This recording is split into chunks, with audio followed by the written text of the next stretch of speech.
spawner superimposition. So when female builds a red and deposits her eggs in the gravel, then have a subsequent female come and dig up that red, can dislodge eggs and cause egg mortality that way. Or moving forward in the developmental stage, you can have habitat constriction, say too low of water in the winter fry rearing dependent time period, so you have channel constriction. You don't have enough habitat carrying capacity for the amount of fish that you have on hand at that time. So there's a variety of ways that carrying capacity can enter into population. But food supplies for released hatchery smolts, is that they balanced with naturally spawned fish, isn't part of your carrying capacity dynamics, is that correct? No, because we don't have any indication that food supply for juveniles is a limiting factor. Not saying that it isn't, we just don't have any indication that it is. That's what I didn't know. Yeah. Okay, thank you. So in summary, SalSim is a system-wide full life cycle model. Contains 3 submodels: water operations model, water temperature model, and a salmon model. Contains 3 interrelated geographic areas: inland, delta, and ocean. Has the ability to link with other basin-wide models, one of which is HEC5Q model. Here it's labeled as a San Joaquin River Basin water temperature model, but I have to also say it's a hydrodynamics model, as well as a hydropower generation model, as well as a EC or a salt prediction model. All of these things have been added into this model, and this model 2 will be released in the very near future, an update of it. There's one on the street now that actually does water temperature for these areas right in here, and the most recent version that's coming out will actually do water temperature response based upon reservoir operations throughout this entire basin. And you can see it also will allow for the fry restoration program as it comes online. It will allow for CVP and SWP water movements into through their canals and various injection points into lower San Joaquin River, as well as account for tributary operations as well. And this can actually, is a sub-daily model that can actually do water temperature predictions at, I think right now is at a 6-hour time step. And output from this model, or output from CalSim, could be used as input into SalSim. So when are these going to be out? So that's a very good question. I know. We're pushing hard for SalSim to have it out in January, and approximately same time frame for the revised HEC5Q model as well. Not to be pushy, you mean this coming January, right? Yes, this coming, yeah. Hey, I'll have to have a conversation with someone. The arduous nature of building salmon models. Context. I think it's important to go back in time and remember from a model development history perspective the focus. The specific question the department was asked and sent us down or up this salmon model development venture.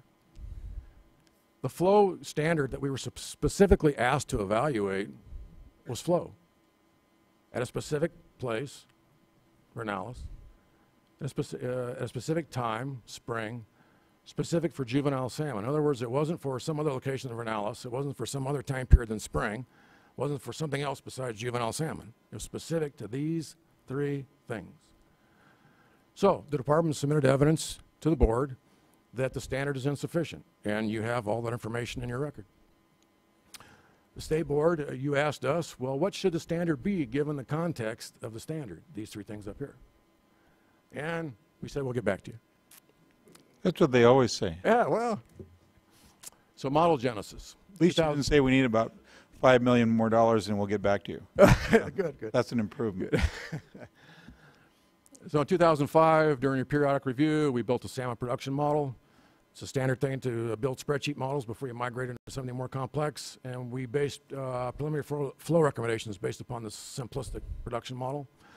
Put it out for its first peer review. Went into model contracting to obtain assistance to deal with the responses that we received. And in 2008, some of you were here, we came back and we gave you a report on the intermediate models that we prepared, versions 1.5 and 1.6, as well as our response to peer review. Again, this is fully documented in your record. 2009, we took a hiatus. Bond funding was frozen. Some things you can control, some things you can't control. 2010, we started in earnest on building SalSim version 2.0. Earlier this year, we sent it out for a second round of peer review. In peer review 1, we're talking about model version 1.0. So we received some positive comments. I'll just show you one. If you want to use the model to suggest that more flow within reason and practical amounts and a longer delayed time window would help the salmon, then I agree with the conclusions. Critical comments. Yes, we received critical comments. We provided detailed responses to all comments, and comments provided direction for further modifications and ultimately led to version 1.6 released in the spring of 2009. And I'll just say, again, the responses are in the public record and you have them at your disposal. Let's see, version 1.5, quickly, we use constrained nonlinear functions. Version 1.6, we continue to increase statistical rigor by using bounded math functions so estimates, model predictions, don't go outside or extrapolate beyond the data sets upon which the empirical model was built. And we updated the salmon-smolt survival relationship. Version 2.0, the conceptual model for SalSim, which is the template for the model we have today, provided for increased model resolution and added more variables. So the ultimate test for any model is validation. And so version 1.6 actually had 2 production estimates. There's actually 3, but I'm just going to talk about 2 right now.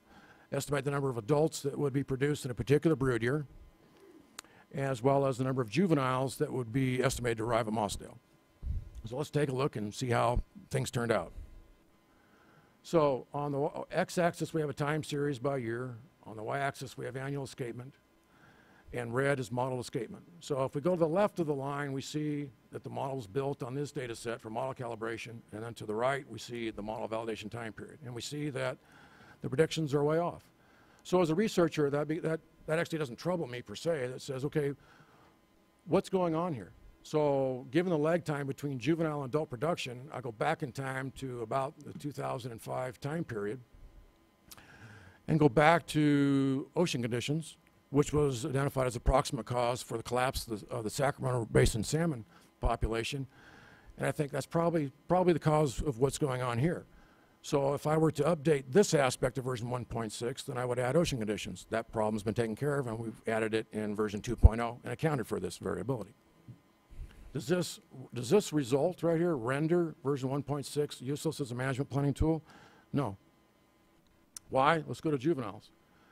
Again, a time series axis on the bottom, and then a smolt abundance estimate for the y-axis. Red, again, is the model estimate, and a calibration time period to the left of this line, model validation to the right.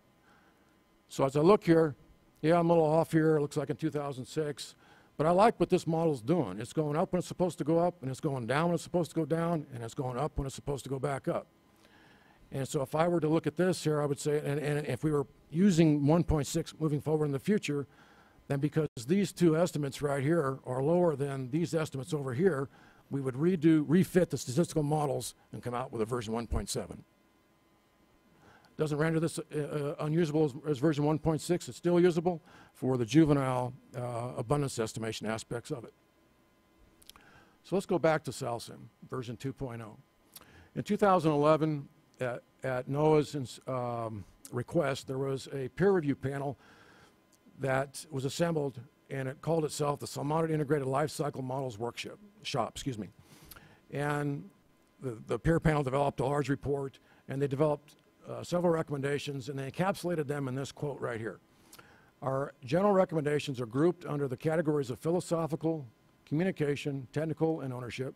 Many of these recommendations are known to model developers and users.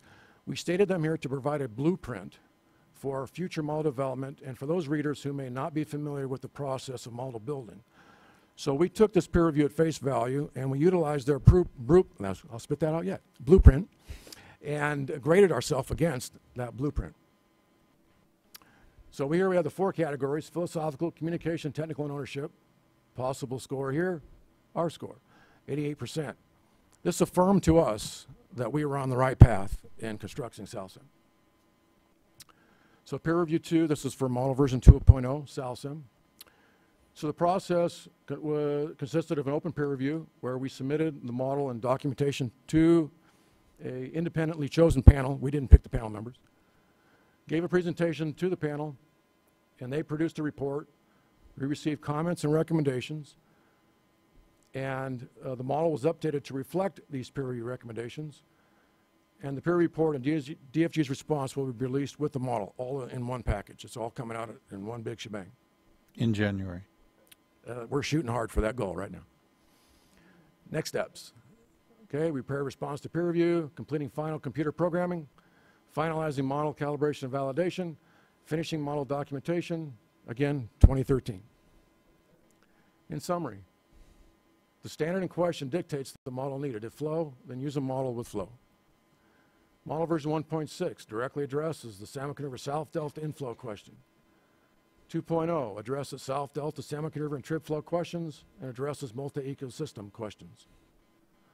Final thoughts. It's been peer reviewed, and it will be suitable for management use, completely transparent, well documented, based on best available science, developed using well-established scientific procedures and protocols. Thank you.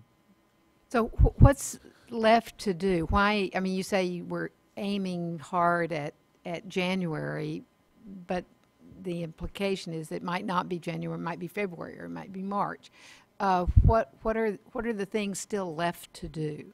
The things that I listed there, we're finalizing, you know, when you have tens of thousands, well not, I guess it's maybe 20,000 lines of code the last time I heard from our programmers, you have to go back through on a professional basis, identify what each of these sections of code means so that people that come after you understand what you did.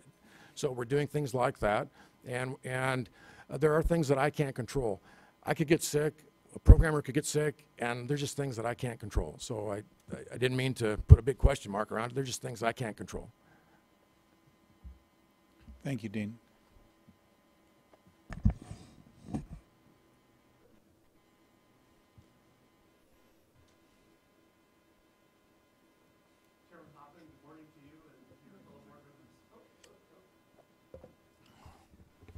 Good morning. My presentation this morning will be brief, probably just 10 or 12 minutes.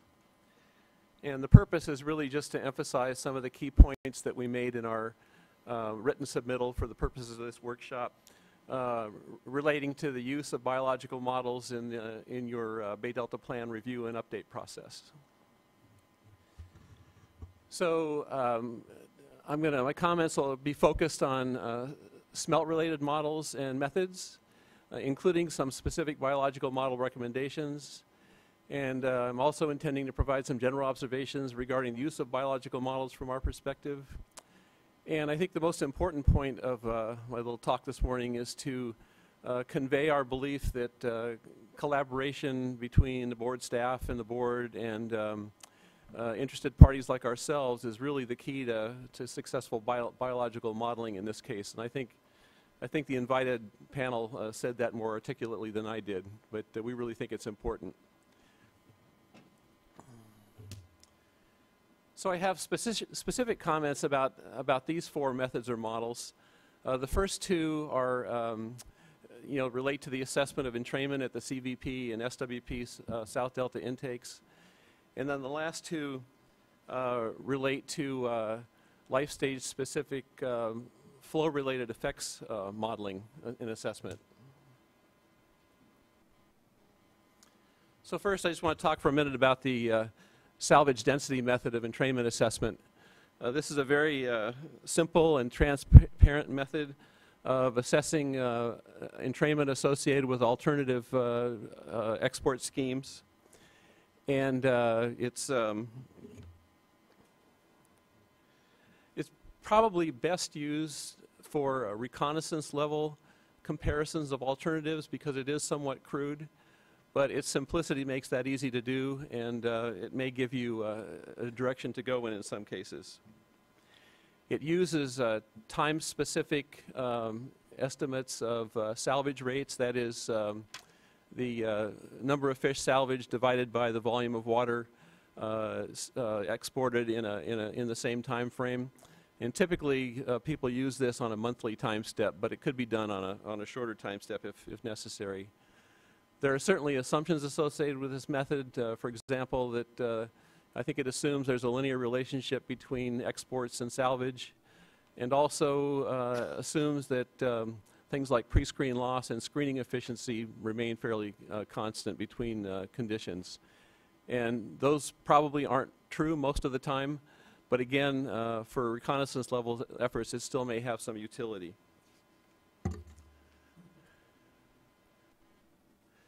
The Kimmerer proportional entrainment method of entrainment estimation is a much more sophisticated methodology. It's described in a 2008 paper by Kimmerer. And the key point here is that the product of this method is the proportion of the population entrained. And this is obviously a much better heuristic than just salvage or something like that. This is getting much closer to what you really want to know. And Kimmerer has algorithms for larval and juvenile and adult smelt separately, and also emigrating salmon smolts. And for delta smelt, which have a very simple life cycle and a short lifespan, knowing and depending on the assumptions you want to make about stock recruitment relationships with, between life stages, this proportion of the population entrained becomes very close to telling you what the population effect of entrainment is. So we see great promise in using this method in your efforts.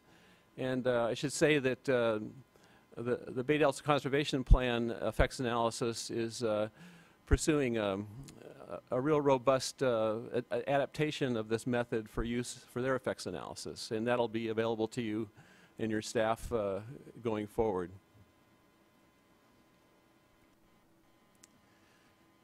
This is so this is not the first time in the series of workshops where you've been presented with these flow or X2 and abundance relationships.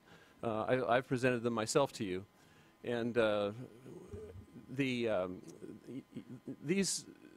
what we have here are pretty consistent relationships between flow or X2 position and abundance for some species. And this is the Longfin Smelt example. And what the relationship, there's a strong consistent relationship between outflow and the production of age 0 longfin smelt. And this relationship is described by regression equations or a regression equation that basically provide a model for making predictions about abundance. And the formulation of the Longfin Smelt equation allows for the 1987 clam-related step change, which is important. Now, one of the criticisms you'll often hear about these flow-abundance relationship is that that we don't have a full understanding of the mechanism underlying these relationships. But from our perspective, there's several credible potential mechanisms underlying these relationships. I've listed some of them here: increased low salinity habitat associated with higher flows, increased larval transport, increased turbidity, and improved food supply under higher flows. So these mechanisms, or some combination of them, are very likely contribute to the relationship between flow and abundance. And so we see value in using these regression equations to make assessments of your different alternatives you're considering. And the last thing I wanted to say was that recently we found that by including prior stock size in these regression equations, that you get a better fit to what is already a pretty good fit. So we have a pretty good, apparently a pretty good predictive capability there. So the last specific method that I want to describe a little bit is based on the Delta Smelt Abiotic Habitat Index. This was developed by Fred Firer and others.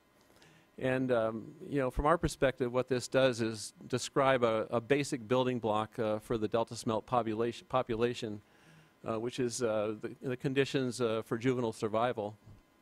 And it's the index is based on the observation that turbidity and salinity do a good job of predicting Delta Smelt occurrence in the system.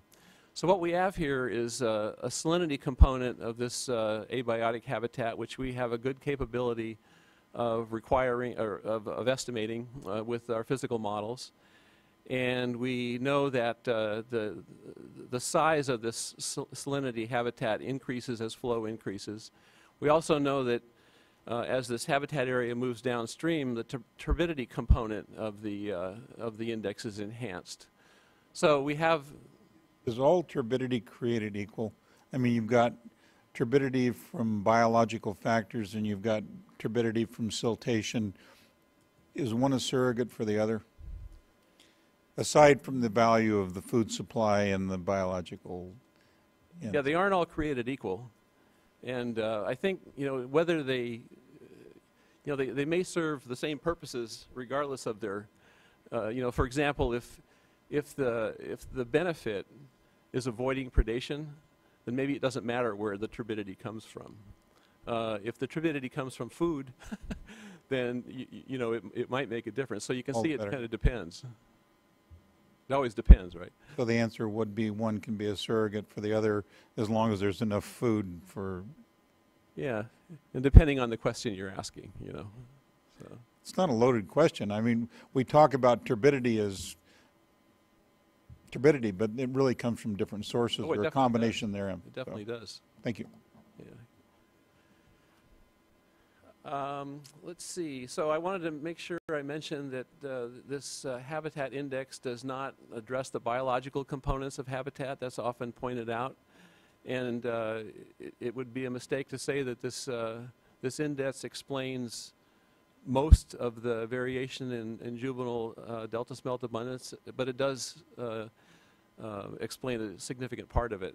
So we see it as a useful tool, and again, it's being used in the BDCP effects analysis process, an adaptation of this that again would be available to you and the staff to use.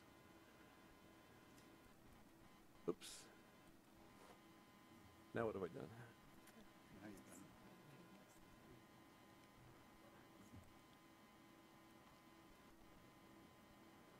So, so that was ironic because I'm going to skip this one, because if I don't skip it, I'll end up repeating myself.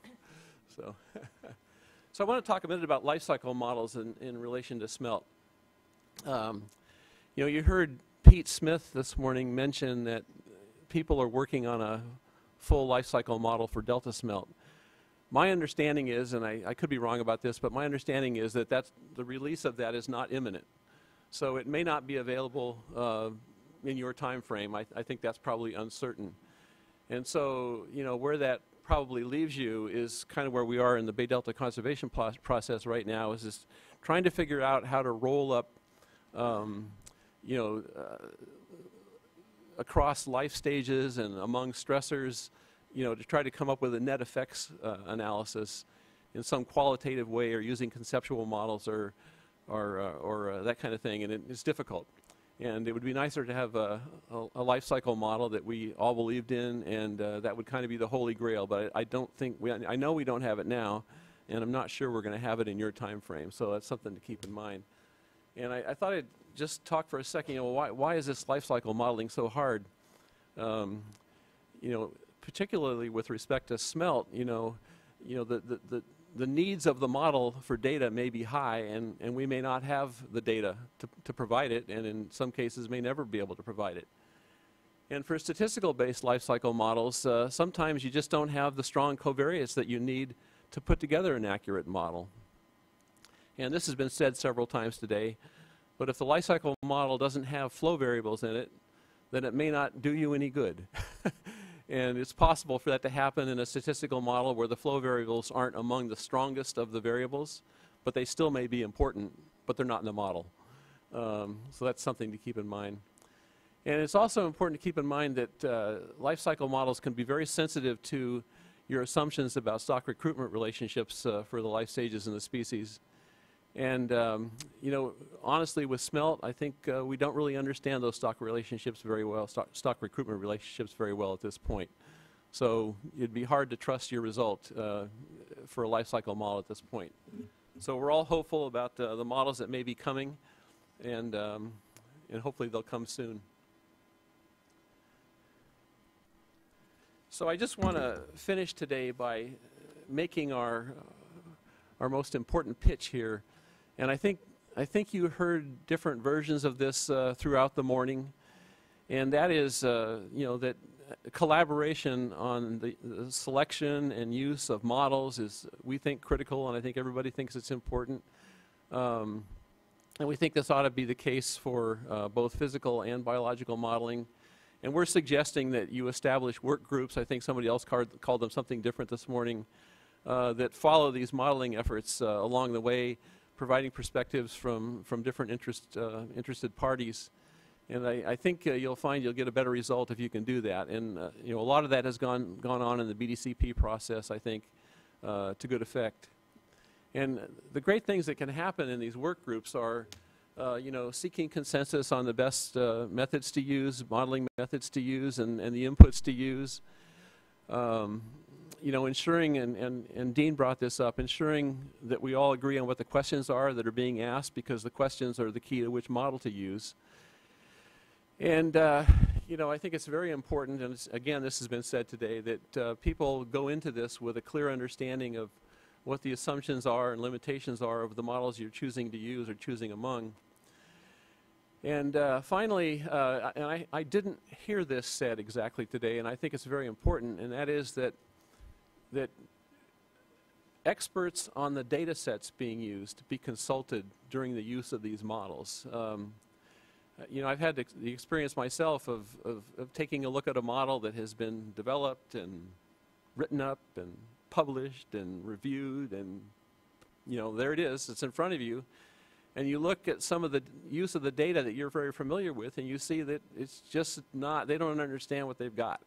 So this interaction between modelers and researchers and engineers and so forth that was talked about this morning, we think is critical. So that's the end of my points today, and thank you very much. Thank you, Patrick.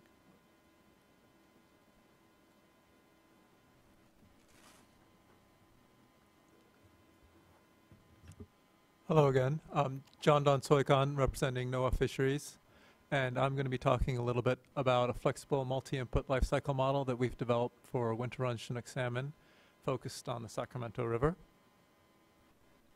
As we're all familiar, salmon have a complex life cycle, and this life cycle takes them through different parts of the river system and in turn exposes them to a variety of different threats. Due to these diversity of threats, the diversity of management applications has also proliferated, and there's a lot of different ways to try and benefit the salmon. The question that comes up then is which efforts are going to be most effective? And the way that's been put forward to address that question is through the use of life cycle models. Because rather than comparing the effects of one action that acts on the juveniles with another action that might act on the adults, you can compare the effects of these actions and how they act on the entire life cycle, so the population as a whole. Now, it's important to recognize that there are a diversity of life cycle models. They vary in their spatio-temporal resolution, and the input parameters that are used to build the model, and most importantly, in the model structure itself. And when I talk about model structure, what I mean by that is a theoretical foundation that's used to build the model, as well as the purpose for which the model is being used. Before I move on, I want to restate a point that I think has been mentioned already, but it's really important, and that is that all models are gross simplifications of reality, but each model simplifies reality in a different way. And so having this diversity of different models out there is actually a very useful thing, because you can ask and address different questions. Some models are better suited to other questions, to different sets of questions. So with that said, let me talk a little bit about the purpose of this model that we've been developing. So it's being developed to address Chinook survival and capacity at different life stages in the life cycle. Can I interrupt you for just one Certainly. second? We're going to be, running out of time here. If some of you that are on the next panel have a need to take more than a half an hour for lunch, you might pull yourself away and go do that, because if not, we're going to be completely out of time, and I don't want to take the time out of these panels that have prepared themselves. So if somebody following this needs more than a half an hour for lunch, you probably ought to go take it. Please go ahead. Okay. Sorry to interrupt you. So another thing that we want to do here is not reinvent the wheel. And so we want to leverage existing biophysical models that are already out there and use them as kind of subcomponents that feed into this model. As with most models, one of the objectives is to also identify critical data gaps for future data collection efforts. So this gets at the model weaknesses, right? If we can say, you know, this variable is difficult to estimate or has a lot of leverage in the model, but we don't know much about it, then that tells us something that's important. And finally, most importantly, the purpose of this model is to address questions related to OCAP and BDCP management objectives. So it's a very applications-oriented model. So given the purposes of the model, we decided to keep it at a fairly large spatial scale. And here we've divided up the spatial realm into 5 main components. The main stem and Yola bypass, where we have the rearing and smolt stages of the salmon. The delta and the bay, where we also have rearing and smolt stages. And then the ocean, where we have ocean entry, which is a critical phase of the life cycle, and the ocean stage as they develop into adults.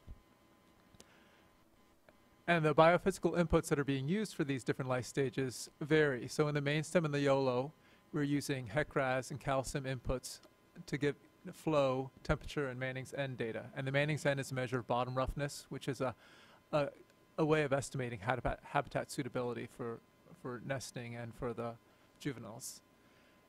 Those sorts of data are not available in the delta and the bay. Instead, we're using GIS type data on bank characteristics, channel type, levees, and depth to again get at capacity estimates. And then finally, in the ocean, we're using ocean climate indices that are based on satellite-derived data to estimate these ocean conditions that lead to favorable or unfavorable survival. One other point about that is the time scale for these biophysical inputs determines the time scale of the model. And so given that HEC-RAS and SalSim operate at monthly time steps, this model is limited to a monthly time step. So this is a picture of the full model here, and hopefully you get a feel for the attempts that we've made to sort of balance the complexity of the salmon life cycle with the need to simplify in order for analytical purposes. Now, rather than talk about the whole thing as a lump, I'm going to kind of step through the different stages of the model. So here we have the egg stage, and what's important for the egg stage is the capacity, which again, this is because it's winter run, it's all based in the main stem Sacramento River. So we have these data from HEC-RAS and SalSim on depth, velocity, and Manning's N. And then we use water temperature data to estimate survival during this stage. Moving on, then we have rearing, and rearing can occur in a variety of different habitats.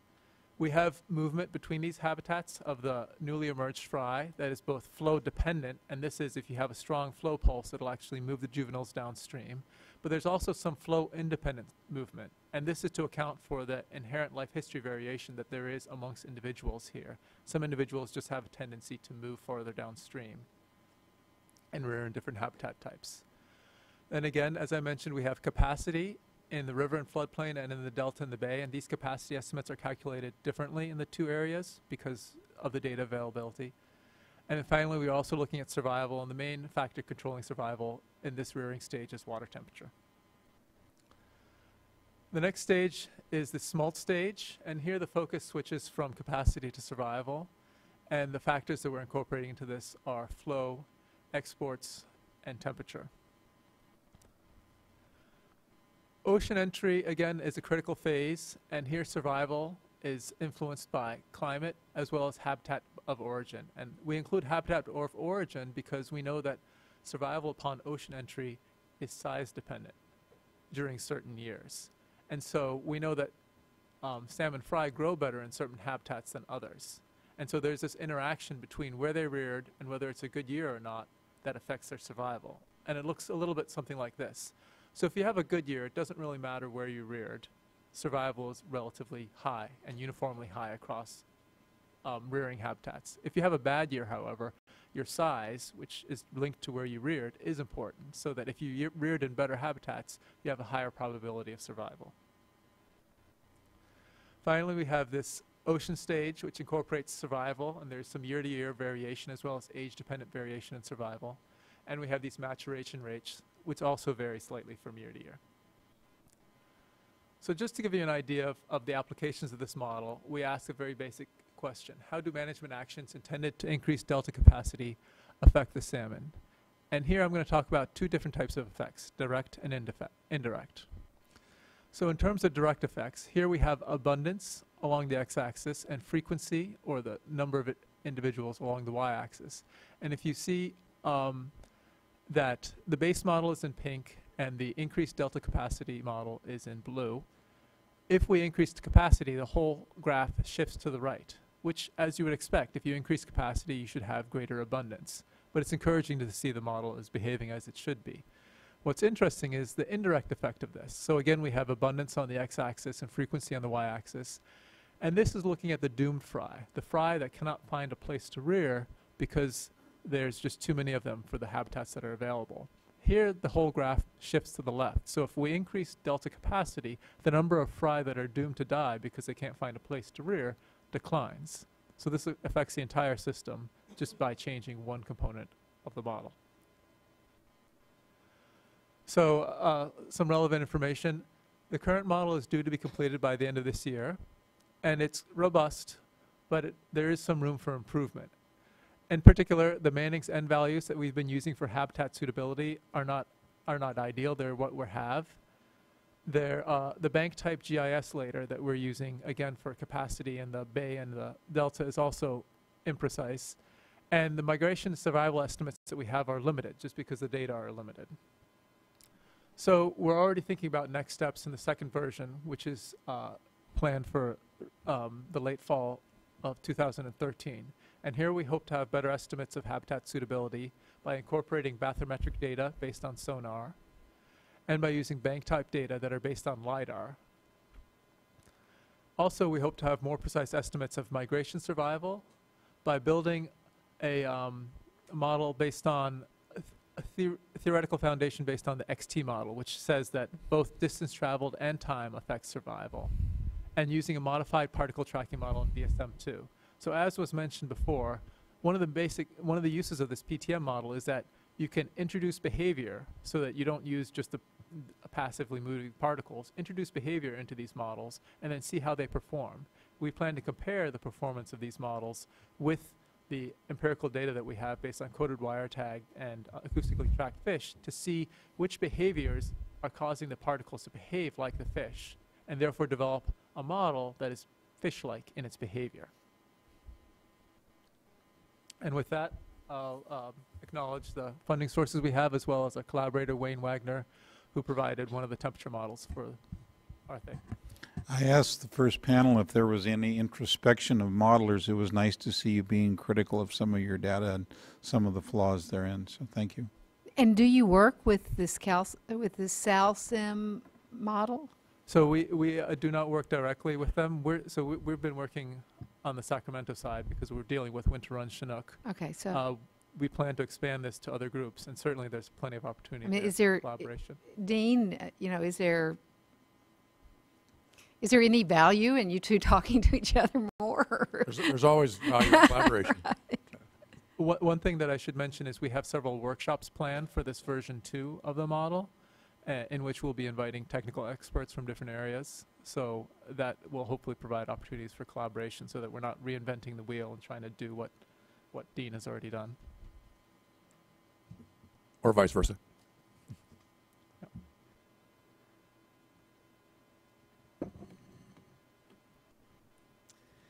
So again, I'm Julie Zimmerman with the Fish and Wildlife Service, and I'm going to talk about something a little bit different from the rest of the panelists, but I think it follows well from the discussion we had earlier today, which is how do we integrate all of this information that we've been hearing over the course of the 3 workshops, so all of the models we've been hearing about, all the scientific and technical information, and make the best possible decision and try to do it within an adaptive management framework. So the Fish and Wildlife Service recommends using a tool called structured decision making to do this.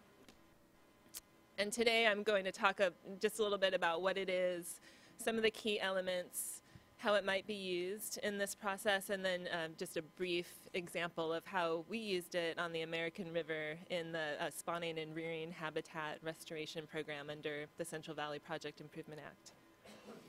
So the key points that I'm going to make today are that we recommend structured decision making as a tool that's useful to develop a decision to support framework to make good decisions, and it allows you to examine consequences of alternative management scenarios and evaluate the trade-offs between alternatives. As we've heard with other models, it can also help you with efficient strategic monitoring plans, because you can do sensitivity analysis to figure out where you have a lot of uncertainty and where reducing uncertainty can actually help you make or might cause you to make a different decision. And then setting up this framework incorporates monitoring data explicitly into your decision making so that you can best achieve adaptive management. So it's actually incorporated into the decision making process directly. So structured decision making is really a way to approach complex problems. It can be used for any problem, but it's a way to decompose a complex problem into parts that are more manageable. So you can analyze each part individually and then recombine it to make a decision. So this is one of my favorite definitions, in that it's a formal application of common sense for situations too complex for the informal use of common sense. And I think this would qualify as one of those situations. It's best used, like I said, it can be used for any decision, and there are cases where it's been used for even, there's books written where they show examples about buying a house or decisions such as that, but it's, I think, best used where decisions are hard, and those are usually where we may not know all of the possible actions that are available. The objectives may be competing or complex. The system dynamics may be poorly known, or even if you know all of those other components, the solution may be just difficult to figure out because there's so many moving parts. And I think this decision, a lot of these things apply. And finally, science alone, we know, cannot make the decision about water quality objectives because it's not based only on science. It should be informed by science and the best available science, but ultimately it's value-based because of the balancing that the board has to do. So these are some of the key elements in structured decision making. As I said, one of the key ones is problem decomposition. So instead of getting overwhelmed by the complexity of a problem, you break it into components that are more manageable, analyze separately, and recombine.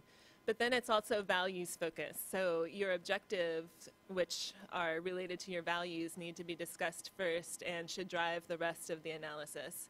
And even though we might not think so, this actually contrasts with intuitive decision making, which usually jumps to solutions. What are my possible solutions? What are my possible management actions or outcomes, without really taking a step back and saying, what is it that I'm trying to achieve? And if you go through this process and do it this way, your goal is to come up with a decision that is defensible, transparent, and efficient. So the steps in structured decision making follows the acronym PROACT, which includes problem definition, objectives, alternatives, consequences, and trade-offs. And then finally, you decide and take action. The key steps in this, I think, are the objectives, the alternatives, and then modeling, because modeling is what you use to help you estimate the consequences of your alternatives and then look at the trade-offs between them. And one reason why we have all these arrows in here is that it almost looks like adaptive management, in which you go through the whole process and then you often have to go back and redo an area if you decide or you see that that's kind of where you're getting stuck. So the first part in the process is framing the problem and the problem definition. And this is surprising to some people, but this is often the hardest part, because often, and this is common across lots of different decisions, people are really vague about what they're really trying to achieve. And so framing the problem not only involves that, but also what are your constraints? So what's your regulatory environment? What are your constraints, and then what are you trying to get to? Often decision makers are vague because they don't know exactly what they're trying to achieve, so they're hoping that analyses of alternatives will tell them kind of the best thing that they can hope to get. But in that case, you're letting the analysis of the alternatives drive your decision rather than you driving it with your objectives. And then also, in some cases, it's vague because we don't want to alienate stakeholders. We're trying to, we're being purposely vague to be inclusive. The problem with doing those things is that you have no way to measure how well you're doing, measure your alternatives as far as which is the best one, because you don't have a really clear, defined way to say this gets me the farthest as to what I'm trying to achieve in this situation. Stating the objectives is also a really key piece here, and you need to state all of your competing objectives and be explicit so that each one has measurable performance metrics associated with it. So again, you could say, when you get to the stage of looking at your alternatives, you can say which one does the best job of getting me towards my objectives. Another thing to remember when looking at objectives is separating fundamental from means objectives. So, for example, fundamental objectives would be something that water quality objectives would be trying to achieve. What is it that you ultimately want out of the system? Whereas your means objectives would be something like changing flows or restoration projects. That would not be your fundamental objective at the end point, but how you might get there. The third step is to go through your list of potential actions, and this is often where people jump to, but you want to make sure that you have your list of objectives clearly defined first. And then the action should be exhaustive and inclusive, because when you get to the next step, which is modeling, if you have a well-crafted modeling stage, you'll automatically drop out inferior actions without having to do that beforehand. I think a lot of people tend to think something's not feasible or doesn't meet all of their competing objectives well before they've actually gone through the analysis stage to see how it falls out. So it's always a good idea to keep them all until you get to that evaluation stage. And so finally, the role of modeling. So modeling is really a key component to structured decision making, and what we're talking about here. Models link actions to outcomes that are relevant to the objectives. So they allow you to evaluate consequences and look at trade-offs. There's a wide range of types of models. We use them all the time in decision making without calling them models, but sometimes they're quantitative, sometimes they're not. It's always good to have quantitative models because you can be explicit about your outcomes and how you're scoring them, but really modeling is a key piece. And so I wanted to briefly talk about a model that we developed for the American River Spawning and Rearing Habitat Restoration Project for salmon and steelhead. This is under the Central Valley Project Improvement Act. And we went through a structured decision-making process. The way we did it was a week-long workshop with an expert coach, and we had our team of a lot of different people that were involved in this project. And we wanted to figure out the best way to make a decision as far as whether we add gravel, we excavate a floodplain, we do a side channel, the different options that we have under this B13 program, and the ones that, to figure out the best one to do, where to do it, that would have the largest effect on our marginal gain, which is our performance metric. Within CVPIA, we knew it had to relate to salmon and steelhead doubling, but that wasn't explicit enough for us in this context because there's so many other things that go on that it's hard to relate habitat restoration at one place to doubling in the river. So we decided to choose the number, size, and condition of outmigrants as our performance metric.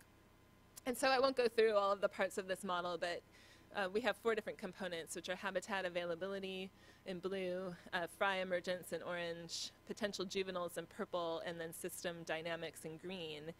And the first step was to use monitoring data to parameterize all of these bubbles here and the relationships between bubbles. And then if we didn't have information, we could go to the literature or even use expert opinion to come up with a fully parameterized model that lets us score our alternative management actions and the best outcome of each.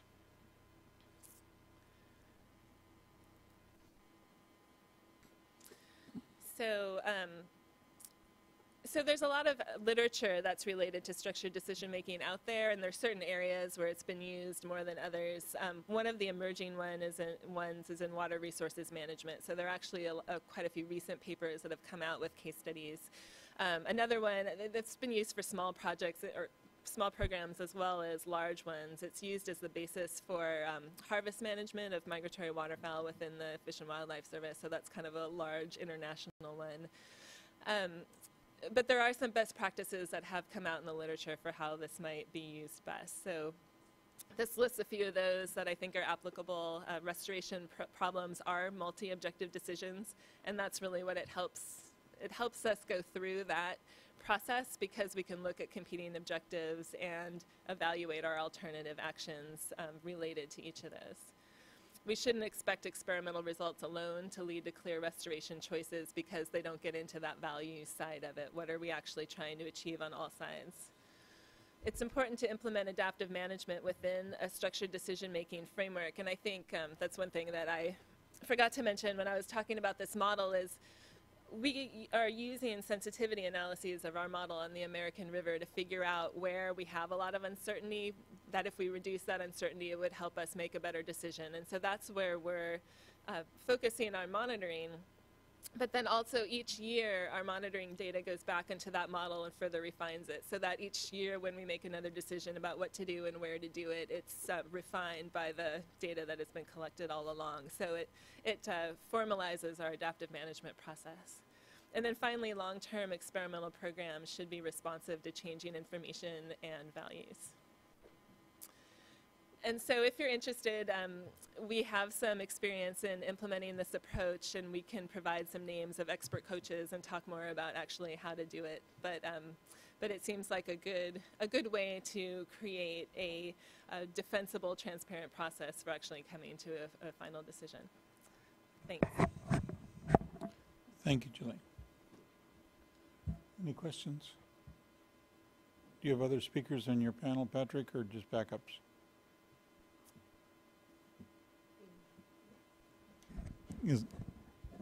I'm decorative to answer some questions, and there were two questions that came up that I'd like to address in 3 minutes. Can I have 3 minutes, Mr. Chair? Yeah. You think I was going to say no? You have to turn on your...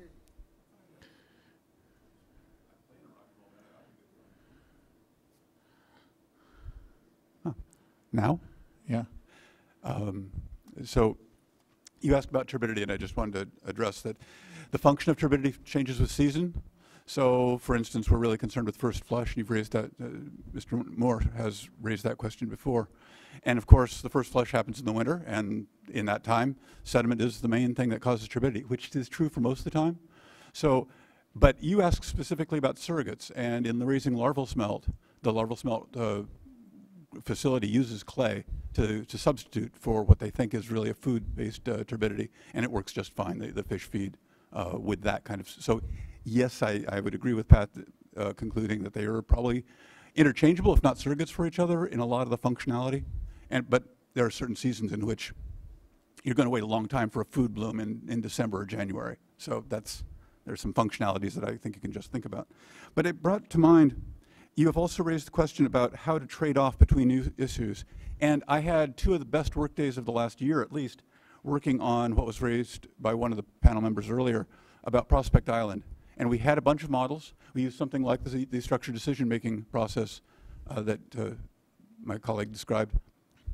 And it was great. And we had conflicts between smelt needs and salmon needs, and we found an optimum on that.